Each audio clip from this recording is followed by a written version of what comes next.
नमस्ते, सत श्री अकाल। मैं रामोद सिंह SLA इसला UP chairman, loss minimization committee member आज आपके बीच में development and growth of insurance in India के बाद इंश्योरेंस के कुछ डिफरेंसेस हैं उस पर चर्चा करते हैं, समझने की कोशिश करते हैं और आशा है कि हमारे जो लाइसेंसिएट मेंबर्स हैं, जो नए लोग एंट्री ले रहे स्टूडेंट मेंबर्स हैं, उन्होंने पहले वीडियो में अपने काम की कुछ चीज़ें ले ली होगी और लोगों को भी जिन्हें बहुत ज़्यादा इसके ग्रोथ और डेवलपमेंट में नहीं पता था इंश्योरेंस के, वो भी जानकारी लिए होंगे। और अभी हम आगे बढ़ते हैं कि what is insurance. What is insurance सभी लोग जानते हैं, लेकिन सही क्या है उसको जानना चाहिए। इंश्योरेंस में be described as a device to reduce और eliminate risk of life and property. Insurance is actually a contract between two parties where by one party called insurer undertakes in exchange for a fixed sum called premium to pay the other party on happening of a certain event। कोई certain event होती है उसमें उसको देता है, चाहे वो LIC हो चाहे VIC। Supreme Court of India ने सुमित्रा देवी वर्सेस LIC में डिफाइन किया था, it has been held that the policy of insurance is a contract between the insurer and the insured. Payment of premium is one of the essential conditions to keep the policy alive and enforceable inter-se parties के बीच में। Non-payment of premium within the time prescribed result in lapse of the policy and in turn makes it unenforceable। जो unenforceable होता है, unenforceable हो जाता है। Insurance is a contract whereby in return for the payment of the premium by the insured, the insurers pay the financial losses suffered by the insured as a result of the overcome of the unforeseen event। कोई भी unforeseen event आती है। An insurer is a company selling the insurance। and insured कौन है? An insured policy holder is a person or entity। person or entity means कुछ भी हो सकता है, कंपनी भी हो सकता है।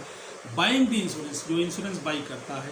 Now insurance has assumed a social and economic necessity। social and economic necessity and in certain cases it has been made statutory necessary। जो इस एक्ट है, एक्ट इंश्योरेंस इसको बोलते हैं, और बहुत ऐसी चीज़ें हैं जिनको एकदम मैंडेटरी कर दिया गया है, कंपलसरी कर दिया गया है भाई गवर्नमेंट ऑफ इंडिया, क्यों? इसीलिए कि ये सोशल और सिक्योरिटी बेस का इंश्योरेंस है। इन commercial and industrial world insurance has become a significant that it said one without insurance is like a car without shock absorber. अगर आपने इंश्योरेंस नहीं करा रखा है तो ऐसी कार चला रहे हैं जिसमें शॉक एब्जॉर्बर नहीं है। The term insurance has been defined by the different jurist. सभी लोगों ने अपने अपने हिसाब से समझाया है, बहुत ज्यूरिस्ट है, और जाहिर सी बात समझने की है कि जो कानून का मैटर है उस कानून के मैटर में हमारा देश फॉलो करता है इंग्लैंड का और बाहरी देशों का। बाहरी देशों से ही सब लिया हुआ हमारा कॉन्स्टिट्यूशन है। हमारे जितने एक्ट जो बनते हैं, जिनमें सोच बनती है, नई चीज़ें आती हैं, उसमें अमेंडमेंट होते हैं और पुराने के साथ मैच करा करके या बाहर के लोगों से मैच करा करके ही अमेंडमेंट होते हैं। तो इसकी जो डिफिनीशंस हैं, जनरल डिफिनीशंस हैं, फंक्शनल डिफिनीशंस हैं, कॉन्टेक्चुअल डिफिनीशंस हैं। तो जनरल डिफिनीशन में तो general definitions are given by the social scientist. Social scientist कौन होते हैं? जो सोसाइटी के विषय में स्टडी करते हैं और उन पर रिसर्च करके कुछ चीज़ें देते हैं, उनको social scientist. In the words of the John Magee, insurance is a plan by which large number of people associate themselves and transfer to the shoulders of all risk that attach to individuals. Means बहुत लोगों के कंधों पर transfer हो जाता है risk. किसी एक की कोई मिसफॉर्चून हो जाता है तो वो सबसे बढ़ करके उनको पैसा आ जाता है। In words of sir William Beveridge, the collective bearing of risk, same collective bearing हो जाती है, कलेक्टिव बियरिंग ऑफ रिस्क। और बून एंड पुट्स में insurance is a substitution for a small known loss. The insurance premium for a large unknown loss means थोड़ा सा amount दे करके बड़ा amount loss जो आप लेते हैं वो उसके लिए उन्होंने बोला कि उससे प्रभावित किया। In the words of the Alan G Meyerson, insurance is a device for transfer to an insurer, अपना जो रिस्क है उसको ट्रांसफर इंश्योरर को दे रहे हैं, और certain risk of the economic loss that would otherwise come by the ensure, जो ensure पे लॉस आने वाला है उसको ट्रांसफर देते हैं इंश्योरेंस को। घोष है अग्रवाल, ये इंडियन है, इन लोगों ने क्या परिभाषित किया है इसको समझिए। Insurance as a cooperative form of distributing a certain risk over a group of person who are expose to it. कुछ लोगों को लॉस हुआ, बहुत लोगों ने इंश्योरेंस करा रखा है, सबके पास से थोड़ा थोड़ा करके उनको दे दिया गया। ये एक्चुअल मीनिंग भी यही है। हम जो फंक्शनल डिफिनेशंस में आ जाते हैं, in the words of the D.S. Hansell, insurance में be defined as a social device providing financial compensation for the effect of the misfortune होने में जो दिया जाता है, providing financial compensation for the effect of the misfortune, the payment being made from the accumulated contributions of all parties participating in the scheme। जो scheme में means insurance में का ये जो पूल बना हुआ है, बहुत लोगों ने दे रखा है, उनमें से दिया जाता है लॉस को। Robert I Mehr and the Emerson Cammack, insurance is purchase to set off the risk, insurance is purchase to set off the risk resulting from hazards which exposes a person to loss. जो किसी एक आदमी को जो है ना, जो loss होने वाला है उसको सेट अप करने के लिए वो इंश्योरेंस की पॉलिसी ली जाती है, वो उनके अपनी भाषा में है।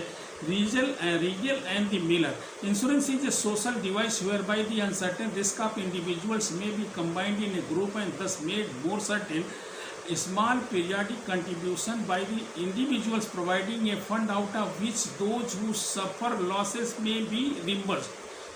हजारों लोगों में से जिनको लॉस आता है वो उनको इनके लॉसों को उसमें से दिया जाएगा। घुमा फिरा करके सब लोग वही पूछते हैं, चीज़ें एक ही हैं, लेकिन फाइनली क्या होता है उसको हम समझते हैं। अभी इसमें थोड़ा सा मैं इंश्योरेंस में लाइफ इंश्योरेंस और जनरल इंश्योरेंस सबको लेके चल रहा हूँ, क्योंकि ये मैं स्टार्ट जो किया हूँ वो इस हिसाब से कि इस पर कहीं कभी ज़रूरत पड़ने में बुक बन सके, उसके लिए मैं प्रयासरत हूँ और कोशिश करूँगा, और इसी वजह से हम थोड़ा थोड़ा उसको बताना चाहते हैं। Life insurance policies in general R a measure of the social security for the family members of the life assured, इसकी लाइफ एश्योर्ड होती है उसके लिए सोशल सिक्योरिटी है। And in the absence of the adequate saving, क्योंकि उसके घर में कोई सेविंग्स वगैरह नहीं रहती है, अगर उसके पास सेविंग है तो हो सकता है कि वो सर्वाइव कर जाएगा, नहीं सेविंग है, एडिक्वेट सेविंग्स नहीं है और सिक्योरिटीज़ नहीं है, तो देन लाइफ इंश्योरेंस उसके लिए एक वरदान होता है, पूर्ण होता है, वरदान होता है।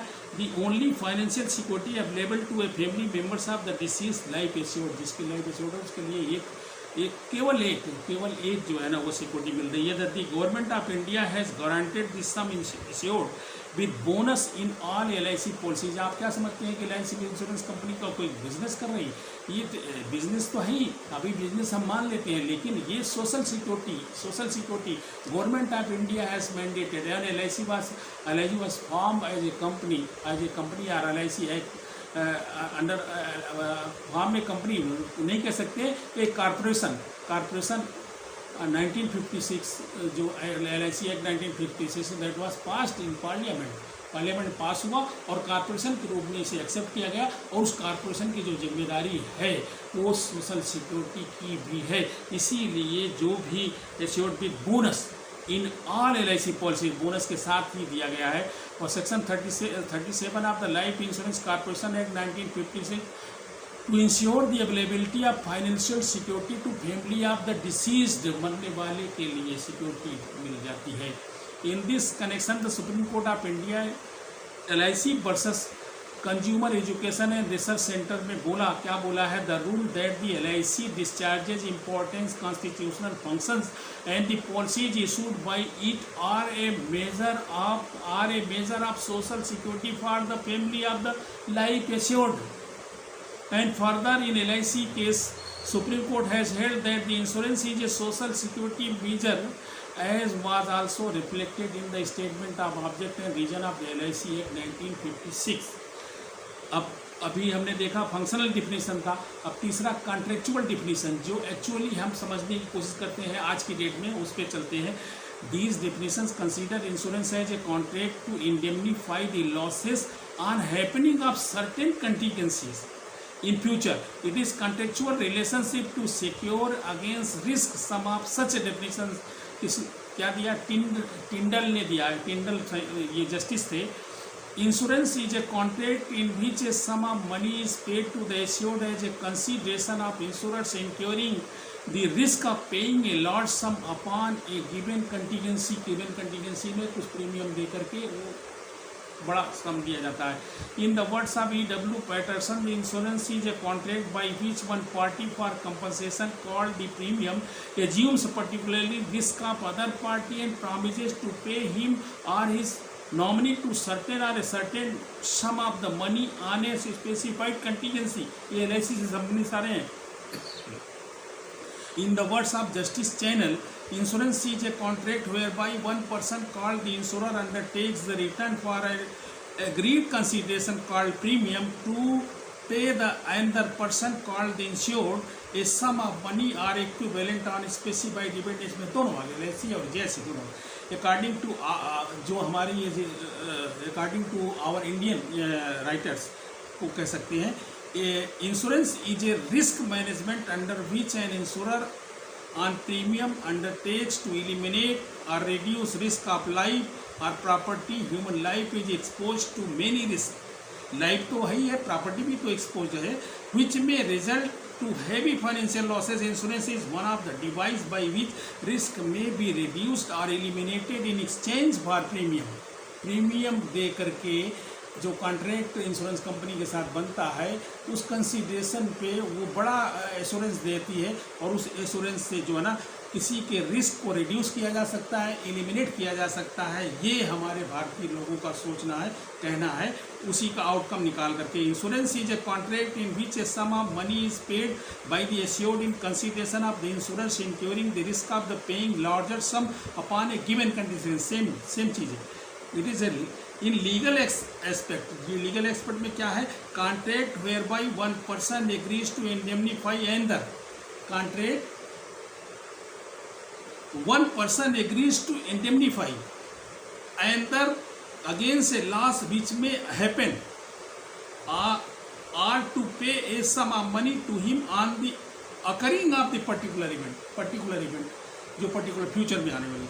Nature and characteristics of the insurance का जो करेक्टरिस्टिक्स है उसको समझने की कोशिश करते हैं. इसको करेक्टरिस्टिक्स को समझने के लिए हमें इनके कुछ पॉइंट्स हैं. जो ये कॉन्ट्रैक्ट है, पहला नंबर तो कॉन्ट्रैक्ट है. फंडामेंटल प्रिंसिपल इसके हैं, जो फंडामेंटल प्रिंसिपल्स ऑफ इंश्योरेंस है, जिसमें 7 प्रिंसिपल्स हैं. अंडरटेकिंग ऑफ रिस्क है, एक कोऑपरेटिव डिवाइस भी है. And payment of policy amount इसमें इन्वॉल्व है. प्रीमियम इन्वॉल्व है. कॉन्ट्रैक्ट ऑफ एडेशन है. मीन्स ये इसके जो इंक्लूजन्स हैं, क्या क्या इसमें इंक्लूड है वो चीज़ें हैं कि फंडामेंटल प्रिंसिपल सही है. ये कॉन्ट्रैक्ट तो है पक्का. दूसरा, फंडामेंटल प्रिंसिपल्स के बेस पे ये कॉन्ट्रैक्ट चलेगा. और अंडरटेकिंग ऑफ रिस्क, कोई अंडरटेकिंग ऑफ रिस्क लेगा. एंड कोऑपरेटिव डिवाइस है जो एक पूल में जमा होता है. पेमेंट ऑफ पॉलिसी अमाउंट है, प्रीमियम है, कॉन्ट्रैक्ट ऑफ एडेशन है. ये सब चीज़ें मिला करके एक ऐसे पोजीशन पे हम पहुँचते हैं जिसको हम कहते हैं कि इंश्योरेंस पॉलिसी कॉन्ट्रैक्ट. कॉन्ट्रैक्ट पे आइए देखते हैं. कॉन्ट्रैक्ट पहला पॉइंट है, the most essential feature of insurance is that it is a legal contract between the insurer and the insured. इसमें कोई बायस, इसमें कोई ऐसा नहीं है कि कोई जो ना पब्लिक पॉलिसी के अगेंस्ट कोई चीज़ें हैं या कोई अनलॉफुल एक्टिविटीज़ है. ये लीगली इन्फोर्सिएबल है, इन्फोर्सिएबल कॉन्ट्रैक्ट है. कॉन्ट्रैक्ट ऑफ इंडेमनिटी है. Indemnity is the governing principle of the law of insurance. Here we find different between English and Indian law. Indian law और यहाँ पे कई जगह हम फॉलो करते हैं, लेकिन यहाँ थोड़ा सा डिफरेंस है. Under English law, insurance, marine, fire etcetera are contract of indemnity and life insurance is a contingent contract. But the fundamental principle governing the insurance is based on the principle of indemnity except life insurance. except life insurance के अलावा सब indemnification के हैं. तो contract of alienatory contract, alienatory is a French word which means one in which the equivalent consists in chance of gain or loss. जहाँ पे gain और loss का होता है, एक तरह से मतलब एक तरह से आप ये मान के चलिए कि डिपेंडेंट है. It is commonly said that the insurance contract is an illegal contract which is based upon the fate and chance पे. वेबर कहते हैं अकॉर्डिंग टू लॉर्ड मैन्सफील्ड के अनुसार है, there is no doubt in reality the insurance contract whatever may be by the type is a contract of speculation. Speculation तो है, ठीक है। कहते हैं aleatory contract depending on an uncertain event भी है, ये बोल रहे हैं इंटरनेशनल डिक्शनरी के हिसाब से। Aleatory contract which are purely based on the game of chance of dependent मैंने कहा ना कि डिपेंडिंग है अपॉन एन अनसर्टेन इवेंट, क्योंकि डिपेंडिंग इसलिए है कि एलिटरी डिपेंडेंस के लिए बोलता है। According to the Colinvaux contract of insurance like wagering contract, aleatory contract depending on uncertain event contingencies as to both profit and loss. For financial and other consideration, the insurer agrees to pay or otherwise benefit the assured on the happening of a specified event or contingency which is outside the contract of the insurer. And insurance is a contract of a speculation. यह speculation है। Contract of insurance is also based on some certain event which may occur or not. हो सकती है, नहीं हो सकती है। Life insurance में जैसे कोई एक्सीडेंट होता है, नहीं होता हो, लेकिन फिर वहाँ पे भी चीज़ें रहती हैं, फंड वगैरह, बोनस वगैरह सब भी दिया जाता है। और ये लाइफ इंश्योरेंस की वजह से मैक्सिमम जो कंपेरिजन किया जा रहा है उसी की वजह से किया जा रहा है। लेकिन वो जो कॉन्ट्रैक्ट हमारा इंश्योरेंस का, जनरल इंश्योरेंस का है, वो टोटल इंडेमनिफिकेशन का है और इंडेमनिटी का है। कॉन्ट्रैक्ट ऑफ बेजर कॉन्ट्रैक्ट क्या बेट, जो शर्तें लगती हैं वो इलीगल होती हैं, लेकिन wager means a bet the subject matter of bet में be anything is a game of a chance in which the event of either gain और लॉस। इसमें आइदर गेन और लॉस होता है, लेकिन इंश्योरेंस में नहीं है आइदर गेन और लॉस। ये ऐसा कोई कह नहीं सकता है, क्योंकि उसमें कई चीज़ें इन्वॉल्व हैं, सोशल और कॉन्स्टिट्यूशनल कई चीज़ें इन्वॉल्व हैं। तो a promise to give money is worth upon the determination of a certain event of uncertain event. तो ये तो उसके लिए है कॉन्ट्रैक्ट ऑफ बेजर के साथ ये हमारा मैच नहीं करता है। Wagering contract is one by which two person professing to hold opposite views. जैसे कहीं कोई गेम हो रहा है, उस गेम में सट्टे लगाते हैं कि ये जीतेगा वो जीतेगा, और जो जीतेगा वो उसको देगा, वो जीतेगा तो वो उसको पैसा देगा। ये चीज़ ये है wagering contract. And compare to insurance, contract of insurance bears a certain superficial resemblance to wagering contract, but they are real and genuine transactions of the different character है। इसमें वाकई में वेजरिंग से अंतर पड़ रहा है, काफ़ी डिफरेंस है। Insurance contract are analogous to indemnity contract but are not contract or indemnity. On the other hand, a wagering contract is not at all a contract of वो indemnity का है ही नहीं है। Agreement by way of wager और by, ये तो पूरी तरह से इलीगल है। No suit shall be brought, वो तो है। ये provision in section 30 of the contract act is analogous to section 18 of the gaming act of 1845। The scope and application of Section 30 were considered by the Supreme Court in the Gerulal Parak and Mahadev Das. The parties had engaged themselves in a partnership for carrying on transactions which were of the speculative and wagering nature. One of them claimed share for the loss incurred in them from the other partner. The claim was resisted on 3 grounds. दो claim रोक दिया गया था। दो लोग थे partnership में और ट्रांजेक्शन कर रहे थे, इसी तरह के वेजरिंग के कॉन्ट्रैक्ट, वेजरिंग जैसी ट्रांजेक्शन हो रहे थे, और उसमें कोर्ट ने क्या किया था, object was forbidden by law. जो उसका ऑब्जेक्टिव था वो फॉरबिडन बाय लॉ था, अपोज टू पब्लिक पॉलिसी था, और इट वाज इमोरल भी था, इमोरल एक्टिविटीज़ थी, तो इसलिए वो रोक दिया है। लेकिन Supreme Court held that the transaction was not forbidden by law और opposed to public policy, neither was it immoral since immorality in legal parlance had been restricted to sexual immorality. कुछ रहा होगा उसमें मैटर, पूरा case बताना पड़ेगा, देखना पड़ेगा। Contract of utmost good faith, ये इंश्योरेंस अटमोस्ट गुड फेथ का कॉन्ट्रैक्ट है। गुड फेथ का मतलब है कि डिक्लेरेशन हमारी तरफ से जाता है वो जाना चाहिए और क्लियर होना चाहिए, और दूसरी तरफ से भी क्लैरिटी होनी चाहिए कि क्या क्या है। वो पॉलिसी देते हैं, पॉलिसी की टर्म्स एंड कंडीशन देते हैं, बुकलेट भी देते हैं, अगर नहीं देते हैं तो उसे ले सकते हैं। The good faith in general is not an essential condition for validity of an agreement, but there are a class of cases of agreement which require good faith and hence called contract of ubrema fight. The contract of insurance, partnership, family settlement, suretyship, contract to take shares and contract for sale of land, contract of services and contract to marry come within this category. इस चीज़ को importance के रूप में देख लीजिए कि ये जो चीज़ें हैं कहीं इंश्योरेंस की बुकों में नहीं मिलेगा। जो मैं बोल रहा हूँ ये कानून के ढंग से बोल रहा हूँ और कानून के हिसाब से इंश्योरेंस क्या है और इंश्योरेंस की जो मैं इसीलिए आजकल जो कानून के हिसाब से ही इंश्योरेंस को देखता हूँ और कानून के हिसाब से ही सेटलमेंट, कानून के हिसाब से ही बातचीत, ये चीज़ें हैं। तो इसलिए the most important type of contract of uberrimae fidei is contract of insurance whether it be life, fire, marine and accident utmost good faith is required to all such cases. सभी में at most good faith चाहिए। बाकी तो बहुत detail में principal at most good faith का है, उसको देखेंगे। और फंडामेंटल प्रिंसिपल ऑफ इंश्योरेंस क्या है वो आप समझ लीजिए कि इसके मोटा मोटा मैं बता देता हूँ, बाकी चीज़ें उसको बहुत गहराई से है उसको दूसरे क्लास में लेंगे। Utmost good faith, insurable interest, indemnity, subrogation, contribution, causa proxima, risk etcetera, और भी हो सकते हैं risk etcetera. These aspect have been discussed in detail to undertaking of risk.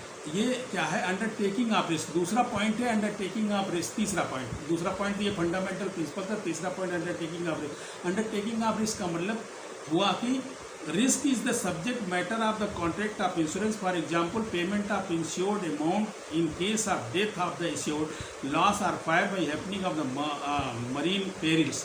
जैसे आपका कोई लॉस आया और या डेथ का कोई लॉस आया तो इंश्योरेंस कंपनी पूरा देती है। वैसी तरह से कोई लॉस आया तो इंडेमनिफाई करती है, उसका अमाउंट देते हैं। वही अंडरटेकिंग ऑफ रिस्क है। और कौन अंडरटेकिंग करता है? Insurance. Insurance is also a cooperative device to bear the loss by the group of the person. तो है ये एक कोऑपरेटिव डिवाइस। चौथा पे आते हैं। Insurance is also a cooperative device of sharing the burden of risk which में fall on happening of some unforeseen event such a death of the assured, loss to fire to property, fire से property का नुकसान हुआ, उसकी death हो गई, loss और destruction of the goods carried on. Means ये कोऑपरेटिव डिवाइस का इसलिए कोऑपरेटिव डिवाइस है। Insurance is also cooperative device of sharing the burden of risk. जो बर्डन ऑफ रिस्क है ना वो ट्रांसफर हो, इसलिए कोऑपरेटिव ट्रांसफर होता है। पांचवा है पेमेंट ऑफ पॉलिसी अमाउंट और happening of event. Payment of policy amount, जो पॉलिसी अमाउंट है LIC में तो जो फिक्स्ड अमाउंट है वो देते हैं, उसको देते हैं, लेकिन वहाँ पे इंडेमनिफाई करते हैं। जो अमाउंट कैलकुलेट किया जाता है, असेस किया जाता है, उसको देते हैं। प्रीमियम के बिना कॉन्ट्रैक्ट कंप्लीट नहीं होता है। तो payment of premium by the insured is another essential feature of the contract of insurance. Like other contract factor of the consideration is fulfilled by the premium is a consideration for which the promise of insurer is broad. In absence of premium the promise will be nudum pactum, means null and void है ही नहीं। To conclude, insurance is a device for a transfer of risk from insured to insurer. Insurer पे transfer होता है। सातवां contract of adhesion. आप समझिए कि इंश्योर्ड के पास कोई चॉइस नहीं है, इंश्योरर के पास चॉइस है। इंश्योरर अपनी पॉलिसियाँ बनाते हैं। A life insurance contract, even other contract of insurance as well as said to be a contract of adhesion, meaning thereby that the terms of the contract are not arrived at by mutual negotiation। कोई mutual negotiation से नहीं आते। कोई एक कोई factor होगा जिसमें कह सकते हो IDB आजकल जो ना जनरल इंश्योरेंस में है वो थोड़ा निगोशिएशन से आती है। जब 5 साल के बाद गाड़ी हो जाती है या ऑब्सोलीट गाड़ी का होता है 5 साल के बाद। The insurer has various types of policies with terms and conditions to suit various needs, and person who applies for a policy must accept one of these which may be most suitable to him। वो policy cell कर रहे हैं, आपको देखना है कौन सा suitable आपके लिए होता है, लेकिन आपके पास चॉइस नहीं, आप उसमें कोई अपनी चॉइस नहीं थोप सकते, बस जो अवेलेबल है उनमें से आप छांट सकते हैं। नीड ऑफ इंश्योरेंस, ज़रूरत क्या है इंश्योरेंस की? All asset have some economic value attach to this, ये तो पक्का है। There is also a possibility that these assets में गेट डैमेज, डिस्ट्रॉयड और become non operational due to risk like breakdown, fire, floods, earthquake, etc. Different assets are exposed to different types of risk. Like a car has a risk of theft and meeting an accident. Theft or meeting an accident. House is exposed to risk of fire और burglary भी हो सकती है उसमें. Catching fire, and human is exposed to risk of the death and accident. And hence insurance is required for the following reasons. Insurance acts as an important tool in providing a sense of security to the society as a whole, on a whole.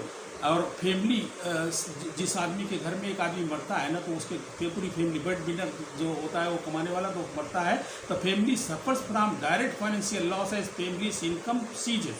ये life insurance is one alternate arrangement that offers some respite to family that future financial distress, उसको future financial distress से बचने के लिए। The basic need of insurance arises as risk और uncertain and unpredictable in nature and getting insurance for an asset does not mean that the asset is protected against risk और it's exposure to any loss. Means वहाँ हो सकता है ऐसा, वो कोई check point नहीं है, जो होगा उसे मिलेगा, जब नहीं होगा तो नहीं मिलेगा। लेकिन एक तरह से ये सिक्योरिटी तो देता है, सिक्योरिटी देता है। Insurance act as a useful instrument in promoting savings and investment. LIC है, सेविंग्स एंड इन्वेस्टमेंट दोनों है उसमें।